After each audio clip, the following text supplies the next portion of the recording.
Hello, everybody. This is Jan Moray with Greet the Week and my co-host, Mona Duncan. And our usual guest is also on board here today.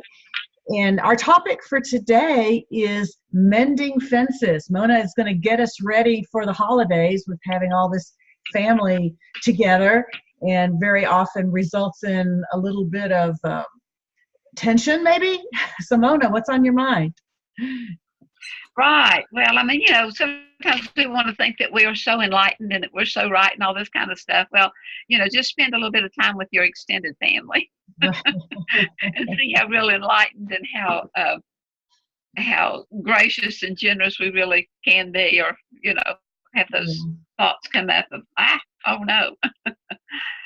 So I thought today that we would talk about mending those fences and looking at the fact that, well, back whenever I was with the fire department, every year we had a fundraiser, and part of that included a big barbecue as well as a garage sale, and people would donate all kinds of things. And so at the end, whenever it was all over with and we were cleaning out, some of us would begin to look at some of the choice items, and we would put them back as seed for the next time. Oh, okay. Okay. And then, and then add to it. And the thing of it is, it didn't take too long until it was just cluttered again. Because, if you have so many seeds, and I'm making that connection with us as individuals, is that oftentimes we collect these emotions and we don't realize that we're collecting them, and then they're there, and whenever we're around people, those emotions then kind of, show themselves. Right. Right. And so it is thinking about it in advance and being prepared for, so that it can be a truly thankful gathering, on all the holidays that are coming up, on the three major ones. So I thought just to give an example of how those emotions can boil up that have been stored away for a long time. I can remember when my kids were little, and my mom and dad would come over, and they would start, we'd be eating dinner or something, and they would start correcting my children for things that they used to correct me for when I was a kid. That used to drive me nuts. And right. And so, they'd start saying, no, don't do that, don't do this. And all of a sudden, all these emotions would come up. And they're things that I hadn't remembered them in. I'd totally forgotten about them. But then when the situation presented itself again, all of a sudden they came up. And so you're probably not even aware that you have some of these pent-up emotions. But they so easily come out when you end up back into that. Because when you come back together with your family, it brings back, you're away from your family for so long, but when you were smaller, you probably had more time with them and more things that were happening, and so then there's more things that would trigger those emotions that were going on. Right, and not only the parents, but your brothers and sisters. Correct, absolutely, yeah, and cousins and aunts and uncles and all that kind of thing. Right. And our body stores all these memories, and then it's real sensitive to it, and it brings it back up. About emotions and all that kind of stuff. Harvard says that that our cells listen to the messages that we send ourselves, and they try to either, to morph, to either heal, to overcome, or to get sick, to whatever it is that we need in order for that need to be met. Our cells are our body is a good master. It wants to do what we tell it. And we're always sending it these emotional messages. But the thing of it is the emotional messages that we send to our body are messages from us to us. Right. So we can be more aware of the messages that we're sending us, to us. And of course, it's based on what we see, what we think, all the feelings and all this kind of stuff. But be aware of that. Be aware of that. Be aware of that. I know several, how you'll make comments. Sometimes people will say something and you'll make a comment, oh, that's good, or oh, that's not so good, or whatever. And I know I had someone one time that told me, so that's really being judgmental. Oh, okay. And I thought, what do you mean? I'm agreeing that's a good thing. And she said, well, who are you to proclaim what's good and what is? Yeah. And whenever we can think about something like that in a detached emotion, it makes a very valid point. Yeah. And so it's looking at some things that maybe we could give a response to, like interesting, or Hmm. Hmm. uh, so that we give a little space to without having to actually to attack the issue at that moment. Right. So go back and stop and think about what's behind that emotion instead of just reacting immediately to that emotion, to step back and say, hey, wow, where did that come from? And what's really going on here? Right. And so as we kind of set some things up, in a bit, and so I have several things that we could just talk about. And one is being consciously aware enough to hear what's going on. But Hmm. then we also have to be humble enough in order to heed it. Right. Because if we set ourselves up to be aware of the fact of what is the emotional, what hurts, what stings, what is going to bring some kind of a response or a reaction as opposed to a response, then as we can be uh, awake enough or aware enough or conscious enough to actually be aware of the fact that we're hearing those things, and then be humble enough to heed it Right. so that we can put a little pause to it before we react or respond. Yeah. And that takes practice to do that, because you were so used to responding in a certain way. And so those pathways have been, hardened in our brain. And so just becoming aware of it, that we're responding that way, is the first step. But then to practice so then it doesn't bother you as much. Because I can remember being real sensitive to what people say. And over the years, teaching myself not to react so quickly, and just understand that your emotions are there. They're there to give you a signal, to provide you with information, but you get to choose how you deal with that information. Exactly. And, separate those emotions to know what they are. There's fear, if it's danger, if it's Yeah. anger, if it's guilt, kind of put a title on it so you can know what you're dealing with or what Yeah. you're facing or what your perception is. Yeah. So it is to And then, acknowledge and to name those emotions, instead of suppressing them, because if you exactly. suppress them, they're not going to go away. Yeah, yeah, yeah. But it doesn't mean, by not suppressing it, doesn't mean to just give into them and, Correct. you know, Right. Right. and, Yeah. and go through them in their full detail or anything. And sometimes it's just by giving notice. I had an aunt one time that was just really good about it. She said, no, wait a minute. That's one of my pet topics, and we Yeah. need to Hip steer hop. clear of that.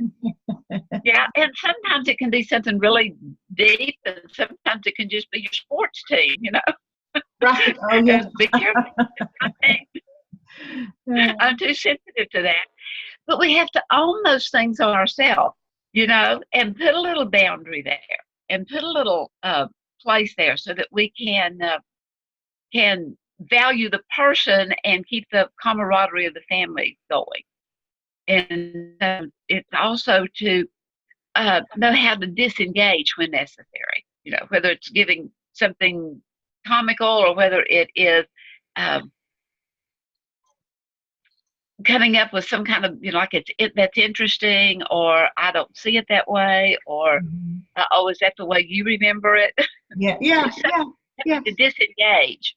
Right. But then to engage in conversation, to talk through it, because their Right. perception of what happened may be very different. Well, they are very different from what your perceptions are, and to try to find some common ground, and talk through it, and get them to understand Yeah. understand where they're coming from, and they understand where you're coming from. Yeah. Yeah. And then being assertive, it's it's speaking up, but speaking up um, on boundaries. And it is being kind, firm yet kind. It's always being kind to the person, even if you set a boundary for them, Yeah. and to know who you are and to be the change agent in your environment. Yeah. You know, Yeah. sometimes the way sometimes the way to be those change agents is to um, well, it's to look at how our emotions, it's being aware of them, and you know, realize what unmade decisions. Okay, so we're getting together for holidays, and maybe, just maybe, you're aware of the fact that someone's going to be asking about, well, when are you getting married? Well, when are you having kids? Well, when are you going to complete your education? When are you going to go to Europe? When are you this? When that? If you're already aware of that, you know, have some kind of not a retort, but have some kind of an answer, or be aware of the fact that that's something that would trigger your emotion, so that you can be prepared to handle it Yeah. without getting all emotional. That's a good idea, you know, is to think about that ahead of time so you had a response, because you know those questions are going to get asked. And instead of becoming angry, Yeah, and acting out on that, yeah. And how can I handle? yeah, and so you're kind of dealing How with can the I give? emotion ahead of time. Exactly, exactly. Because it from the past, you know it's been there, and you don't want to go because, oh, how are you going to, you know, how are you going to handle that? So it's coming up with some kind of resolve within yourself, and realizing that no decision is a decision, and whether you can give that boundary of, I'm not going there, I'm not talking about it. You know, it's just it's it's helping to it and be aware of it within yourself, so that you're prepared, Yeah. so that you're not, you know, so you don't have that knee jerk reaction. Right. Right. Now that's a real good tip, because you know it's going to happen, and instead of thinking about, oh, you know, Uncle Fred is going to bring this thing up again, and it just bothers me every time he says it. It's like, well, okay, what can I do about it? You know, how can I take responsibility for this situation? Because I don't want those angry feelings to come up. Well, they may come up anyway, but I want to be able to deal with them, and to handle it so that I don't look bad. So I'm not the one who then is making a scene, or so yeah, to think about it ahead of time, how you're going to respond to the situation. I think that's and and to realize that we teach people how to treat us. yes, we do. Yeah. We teach them that they can really get to us, you know, that they can find our soft spot, and you know, we teach them that we'll take it or won't take it. Right. And so it is being prepared to teach people, well, you know, that this is a boundary, and I'm not going there. Yeah. But sometimes what happens is that we give what we want. So let's just suppose that, you know, oh no, Aunt Sue that just rattles on and on and on and on and on, and but listen to her. You know, listen to her. Give her, have that connection there. Maybe even ask a couple of questions so that you can connect together, and get to know each other. Uncle Joe is always going on this wild goose chase. Well, kind of listen to that wild goose chase that you go on. You think, well, yeah, you know, there are some people in my life that I want them to listen to me. And, you know, my sister, my husband, if they would just listen to me. The Right. thing of it is, we have to give what it is we want. Right. And I'm wanting my sister to listen to me, not to hear me out, you know? But sometimes, if by listening to someone else, it will set us up. Well, it's just by the fact that we're learning when we don't realize we're learning. And if we can be calm enough, patient enough to listen to someone else and learn how to interact with them in a way that we had not before, that is connecting, then we can take that and we can move it on to other difficult relationships. Mm-hmm. Yeah, because the person who keeps talking and trying to get your attention, I mean, that's what they're looking for. They want someone to pay attention to them. They want that connection. And so to try to understand where they're coming from instead of the emotions that you're feeling, and give it back to them. I think that's a good thing to remember, is to do give them the time to talk, and really listen to them and ask them some questions. I think that's another good tip for people during the holidays. As we get older, the young kids don't necessarily want to sit and have a conversation with us, and we feel left out, and want to let people know, hey, I'm here too. And so offering those people who are reaching out to try to get some attention to give them a little. I had to miss the last 5 minutes. I took a phone call, so I missed the last 5 minutes of what you said. But that's okay. Keep going. You can listen to the tape. Did I miss anything earth-shaking? Everything we say is earth-shaking, Jerry. What's that? And life-changing. Everything we say is earth-shaking and life-changing. Yeah, I can feel the trembling now. Yeah. So what we're talking about dealing with. We've been talking this morning a lot about emotions, and there's been a question in my mind for quite a long time. I'm bringing back this diagram from. Oh, okay. Yeah. Okay. Yeah. We're talking about the four wheels of a car, and one of the back ones is feelings. That's emotions. And one of the front ones is thinking. Thinking, yeah. And I'm trying to understand, do they both cause each other? Or does one... Well, they work in tandem. They work in tandem. They work together. But whoa. I don't understand. They work in tandem. I mean, I don't quite understand what that means. Do emotions affect thinking, and thinking affects emotions? Do they go back and forth? Yes. So they both affect each other.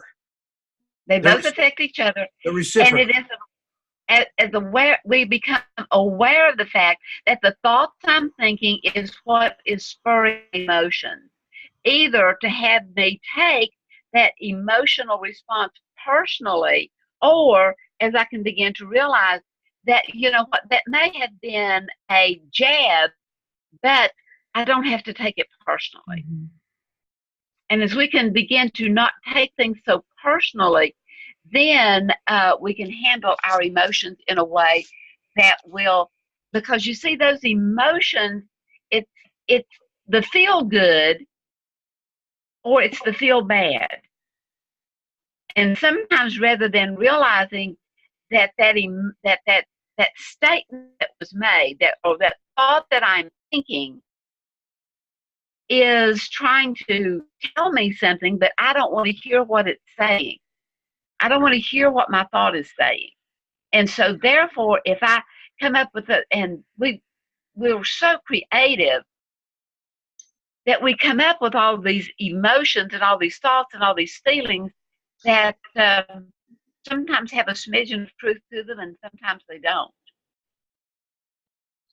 But what we think about, the way we see things, becomes the way we interpret it, becomes the way we feel about it. Okay. Sometimes I think the emotion is what we notice first. Like I found this in my life, that I will feel down, sad, and I don't know where that emotion's coming from, but that's my feeling. And then I start going back. So what am I thinking right now? What are my thoughts? I'm feeling like I'm not good enough. I'm not doing what I should be, what I feel like I should be doing. And so the thought really did come first, but I was not aware of the thought. But what helped me to notice what was going on was the emotion that I was feeling. Right.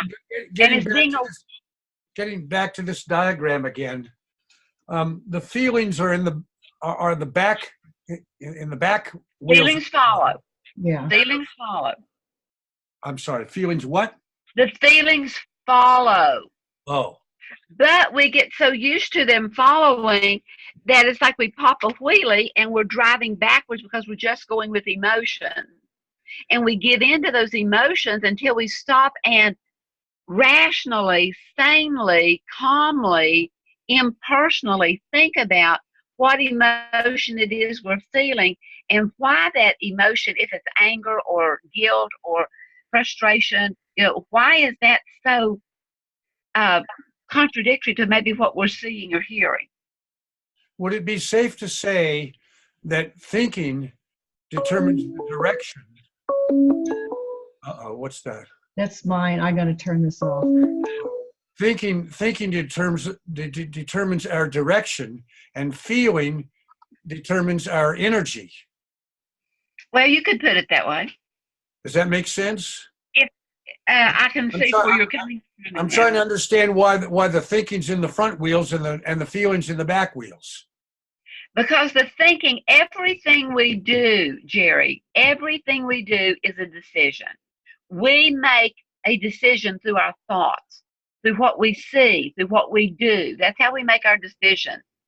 And then feeling good about that decision or feeling bad about that decision or feeling guilty about that decision follows. But because all too often we don't want to take ownership of the fact that we were deliberately making those decisions, we just begin to blame our emotions.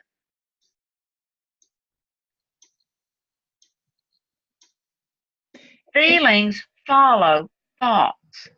Feelings follow action. You can't directly change your feelings. If I'm feeling sad, I can't just say, okay, now I'm going to feel happy.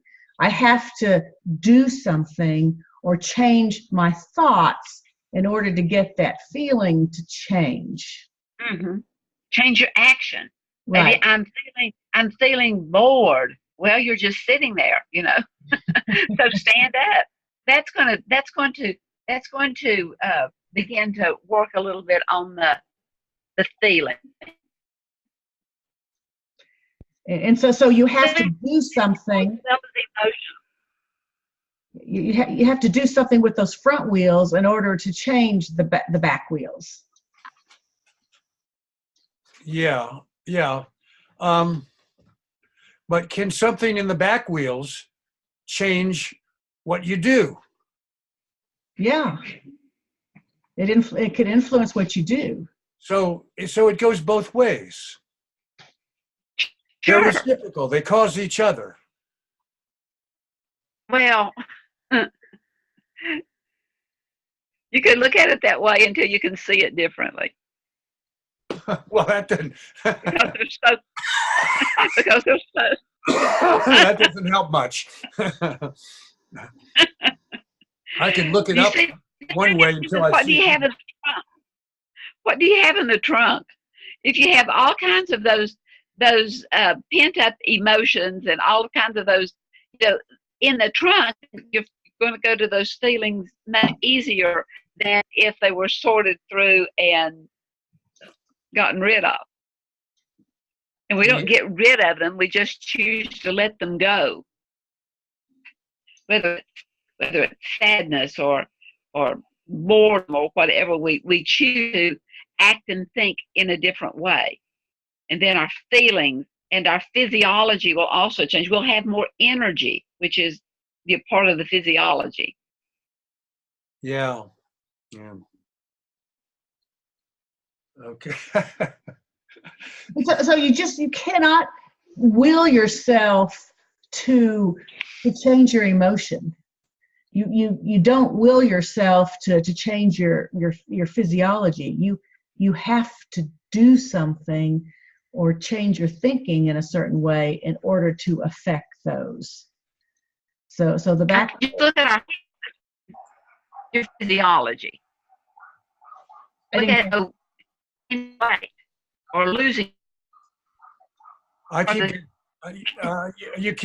Mona, you keep getting cut out. I'm missing some of your words. They get cut out electronically. Okay. Can you just repeat that? Well, let's just look at our physiology. I cannot just think about losing weight. I cannot just think about no longer smoking. I have to actually do something about it. So right. You can put all kinds of thought into it, something, but just thinking about it is not going to change a thing unless we actually do something. Right. And in not doing anything, then that thinking is going to increase those feelings, as well as the fact that it's going to keep the fat on, or it's going to keep the nicotine coming into the body. It is only when we begin to take those thoughts, I want to be healthier, physical as well as, all the way around. I want to be healthier by not keeping nicotine in my body. I want to be healthier by not having so much fat or sugar or things that are not healthy for me, or the GMO products, then we have to actually do something about that. And as we begin to see physical results, our things, oh, yay, I like this. Because the physiology and the feelings are those back wheels that follow what we think and what we do. That they all work together in tandem until we get stuck.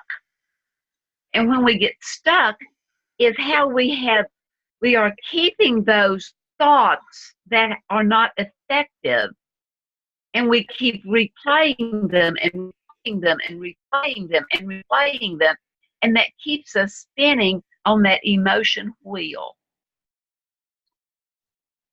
that doesn't move us forward because we're not making traction.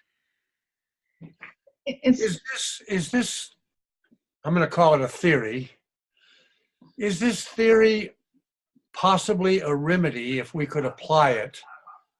And I know Definitely.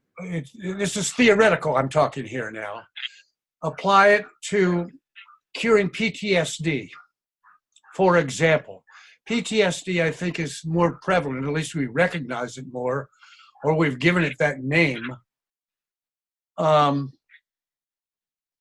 Could you apply this, or how would you apply this to overcoming PTSD? And the reason why I ask this is about a week ago, I was in a supermarket and I was verbally assaulted by a career military man. And it came really close. He almost beat the crap out of me. He didn't. But I just, I was overwhelmed. And I later on, I figured, well, this is a severe case of PTSD. Severe. I mean, he was screaming in a supermarket at me for very little cause. I hope I never see the guy again because he'll probably kill me. But and I had, I'm not a fighter. I try to avoid fights. I had no intention of offending this guy, and accidentally he just became very offended. I didn't even know the guy, a total stranger. Anyway, forget that, but talk about PTSD. Is there a way to apply this feeling and thinking to maybe somehow or other with some people, not all of them, but some people? How would you deal with that? Or do you deal with people in PTSD? All we can ever do is give the theory and see the rationality of it, begin to practice it, and then marvel in the result as it becomes fact.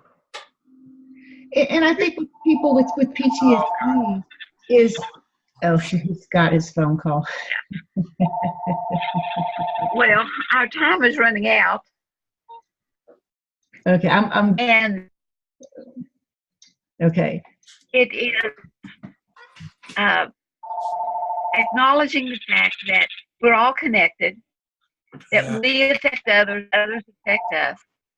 Hello. And it is being conscious enough to be aware of what's going on and humble enough to heed our consciousness inside that really does, that the word conscience itself is defined as an inward knowing of right from wrong. It's that inward knowing of how to be kind rather than responding unkindly. It's that inward knowing.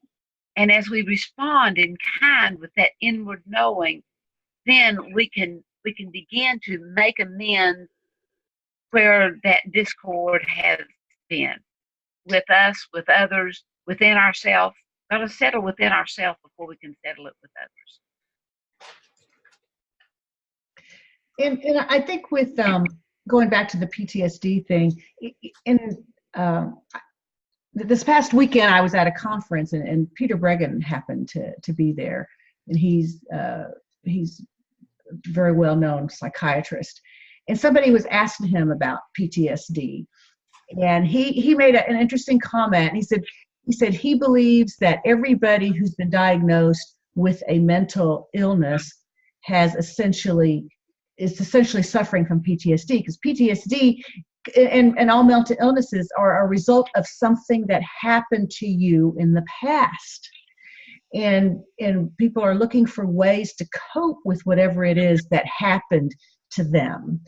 And and then that's how they find ways of coping that look very ineffective to us and look like they're crazy. They're not all there, but it's the best thing that they can do, that they could figure out what to do. And so it's to try to teach people how to deal with it, and to first of all, to get them to say that I do not want to be affected anymore by this thing that happened to me in the past. And so it does take a lot of therapy to get through the thing that happened. Well, for some people it takes a lot. For some people, they get it right away. But it's just to understand that this thing is controlling me. And the things that I'm doing, maybe there are more effective ways for me to deal with these emotions. And so you learn how to find more effective coping mechanisms. And so you're doing the thinking in there, you're changing the doing, instead of going out and yelling at the stranger that I don't know and getting into a fight with him, to acknowledge. I mean, that is kind of what you're talking about, Mona, with family members. Something you say to them, it triggers something. You've got very strong emotions, and then in the case of PTSD, those emotions are very strong, a fear, or where they're feeling threatened. And so it's learning to deal with them and acknowledge that the feelings are there, but you're not being threatened right now. Yeah. And handling it in the present. Yes. Handling whatever it is in the present. And it's realizing that all of those traumatic memories was our perception of something, and it may have been absolutely horrible. I mean, and it is the body, it's not a disorder. It's the body responding to something in a way that is trying to bring good out of something. It's the body, maybe sometimes it's just closing down those memories and even not remembering because it's just too difficult to try to process, or we don't have the language to process it. I know I was just the fact that fear or whatever was uncomfortable that we, psychiatrists or the brain people are saying that all too often, whatever it was our parents were uncomfortable handling, or someone that we held in high regard was uncomfortable handling, regardless of what that is. Whether it was intimacy, whether it was truthfulness, whether it was conspiracies, regardless of what it was, if they were uncomfortable handling it, then by default we became uncomfortable handling it. And it became our problem too. And it's not until we realize that all of these things, that many times our fears or what we are in danger of was something that we didn't know how to handle. Yeah. Right. And as we look at the fact that, I'm not in that war zone now, that the body was handling itself as best it could to keep it alive. Mm-hmm. I'm not in that war zone now. So how can I, with this maturity, with this new knowledge, with this growth, how can I handle it differently and more effectively now? Mm-hmm. And how can I be conscious enough to heed what my wounds are, and the fact that maybe it's a wound in that person because it's triggering it in me. And how can I be humble enough to heed what I am learning and put it into practice. And then in dealing with people who are becoming angry because of something that happened in their past, or their actions are not appropriate, is to not fight back with them, because the more you become angry back at them, it just escalates the emotions. And Well, so, in my case, I did not fight back. okay, I apologized about 47 times. okay, He wouldn't accept it. okay. He would not accept it. But were you safe, Jerry? What? Are you okay? Are you working okay? Oh, yeah, I'm fine. I mean, that was a week ago. As long as he doesn't show up and beat the crap out of me, I'm okay. It was just, it was in a supermarket. I hope I never see the guy again. I'm fine. I'm concerned, and for an hour or so afterward, I was kind of shaken up. But Yeah. So no, I'm okay. I'm just thinking about him, and I suspect he goes through his life with serious anger. So, Jerry, in thinking back on that and reflecting on that, can you think of some way you could have handled it that may have disengaged, that could have, so that wouldn't have held on so longly, and maybe even said a little. I was leaving the supermarket, and he stopped me and said, "Hey," and I stopped, and I apologized. I apologized to him a bunch of times. Mm. And all he could do is scream and yell and threaten to beat the crap out of me. And there were like 10 or 15 people watching this. Mm. He didn't, but I put my head down on my shopping cart. Mm. I mean, I completely yielded to him. Wow. Completely. And he's still screaming. Mm. Mm. Still screaming. I mean, well, I commend you for being that peacemaker as best you could. Hey, I was trying to preserve my own body. You know, he was 30 years younger than me and 40 pounds bigger, and a military guy. There would have been no fight at all. You know, I'm 76. I'm not going to fight the guy. Right. I was just trying to preserve myself. I couldn't care less about him at the time. I'm thinking about, oh my God, you know, and I'm sure he'd said earlier he was in a career in the military. I don't know if he was still in the military or not, but he wasn't wearing a uniform. Yeah. But he's walking around with some serious mental disabilities. Serious. Right. I wouldn't be surprised if the guy didn't get thrown in jail or hasn't just got out of jail. Well, yeah, there's a lot of things you don't know about where he's coming from and what he's doing, but it sounds like you handled it as best you could. But I don't know what else I could have done. Right. But obviously, you're still shaken up about. I mean, I could have, if I'd had a cell phone, I could have pulled out the cell phone and dialed 911, but that probably would have gotten me beat up. You know, I didn't have a cell phone, so I didn't. But you know, I don't know what else I could have done other than just completely, you know, give into him. Yeah, because you had nothing to gain by no dealing. I just wanted to get out of there, get away from the guy. Yeah. Which I think is the best thing you can do in a situation like that, since you have no history with him and there's no sense in pulling and staying in the conversation. Yeah. You know, I'm not a psychiatrist. I don't need to cure him, but I'm just wondering if you had any insights about dealing with that sort of thing. Yeah. Well, I'm going to go ahead and stop the recording for now. And but then hang on, Jerry, we can talk a little bit more.